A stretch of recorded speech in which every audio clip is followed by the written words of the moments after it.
సంక్షోభాలు జగన్కి కొత్త కాదు, కానీ ఒక సమస్య పరిష్కరించుకునే లోపు ఇంకొక సమస్య పుట్టుకురావడమే జగన్కి అతిపెద్దదైనటువంటి సమస్య అవుతుంది.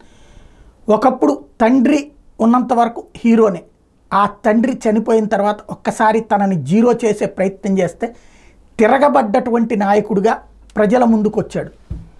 సోనియానే ఎదిరించినటువంటి వ్యక్తిగా ఎమ్మెల్యేగా గెలవటం, ఎంపీగా గెలవటం, వాళ్ళ అమ్మని ఎమ్మెల్యే గెలిపించడం, తన ఎంపీగా గెలవటం అన్నది ఒక సంచలనం అయితే, ఆ తర్వాత జరిగినటువంటి పరిణామాలు ఏవైతే 18 ఎలక్షన్స్ జరిగితే ఉప ఎన్నికలు 15 గెలవడం ద్వారా సోనియా టోటల్గా కాంగ్రెస్ నాయకత్వం, రాష్ట్ర నాయకత్వం, జాతీయ నాయకత్వం, రాష్ట్ర ప్రభుత్వం, కేంద్ర ప్రభుత్వం ఉండగా కూడా నిలబడ్డటువంటి ధీరుడుగా సక్సెస్ అయ్యాడు. ఆ తర్వాత జరిగిన అసెంబ్లీ ఎన్నికల్లో ఓటమి పాలైన 1.5% ఓట్ల తేడాతోనే కాబట్టి తనకున్న ఆదరణ అలాగే ఉంది.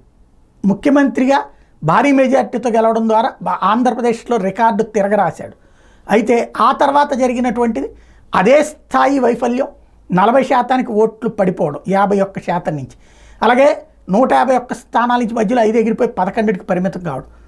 ఇప్పుడు సొంత పార్టీని కాపాడుకుంటూ మొన్ననే అటు పక్కన బొత్స సత్యనారాయణ లాంటి వాళ్ళని గెలిపించి సంతోషపడేలోపే ఇప్పుడు కొత్తగా ఉన్నవాళ్ళు రాజ్యసభ సభ్యులు వెళ్ళిపోబోతున్నారు, శాసనమండలి సభ్యులు వెళ్ళిపోబోతున్నారు.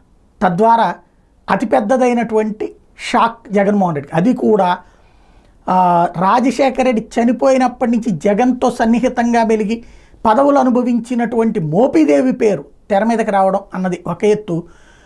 తెలుగుదేశం పార్టీలో అవకాశం దక్కక ఉన్నటువంటి పోతుల సునీతకి తీసుకొచ్చి 2 సార్లు ఎమ్మెల్సీ ఇస్తే ఆమె వెళ్ళిపోతూ ఉండటం అన్నటువంటిది, పార్టీని నమ్ముకున్నాడని చెప్పి లాయల్టీ చూపించాడని ఇస్తే మోపిదేవి వెళ్ళిపోతుంటాం, అలాగే పార్టీ మారినటువంటి వాళ్ళని పట్టించుకోకుండా ఇస్తే సునీత వెళ్ళిపోవడం, వీళ్ళది కృతజ్ఞత అనాలా? అదే సందర్భంలో జగన్మోహన్ రెడ్డి వాళ్ళని నిలబెట్టుకోలేకపోతున్నాడా, వల్ల కావట్లేదా, ఏం జరుగుతోంది అన్నదే ప్రశ్న.